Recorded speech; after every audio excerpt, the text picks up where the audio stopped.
there was a lot there, and I'm going to try to respond to as much of it as I can. So on the question of immigration, so first of all, I can believe that we should have lower immigration levels, but if the United States passed a law and made a promise to somebody, the United States, of course, has to honor that promise. Nobody's talking about that. I'm talking about people who came in violation of the laws of the United States of America, and I'm talking about in the future reducing the number of people. Sorry, what? Can I continue on that? Because when you just said you are not stopping with the people who came here legally, right? But you are pushing out policies that hurt us. And these policies are not even solving the problems. These policies are just creating chaos. Ma'am. Okay, so again, I'm gonna finish answering the question, and then if I've answered all 9 of your questions in less than 15 minutes, then we can keep on going. We gotta have a little fun, right?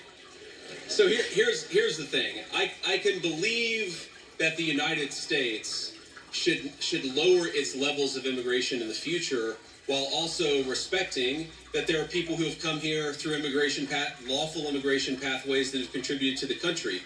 But just because one person or 10 people or 100 people came in legally and contributed to the United States of America, does that mean that we're thereby committed to let in 1 million or 10 million or 100 million people a year in the future? No, that's not right. We cannot have, I'll go and finish. We cannot have an immigration policy where what was good for the country 50 or 60 years ago binds the country inevitably for the future. There's too many people who want to come to the United States of America, and my job as vice president is not to look out for the interest of the whole world, it's to look out for the people of the United States.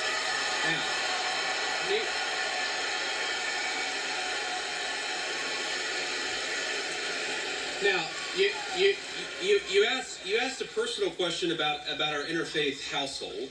And yes, my wife did not grow up Christian. I think it's fair to say that she grew up in a Hindu family, but not in a particularly religious family in either direction. In fact, when I met my wife, we were both, I would consider myself an agnostic or an atheist, and that's what I think she would have considered herself as well.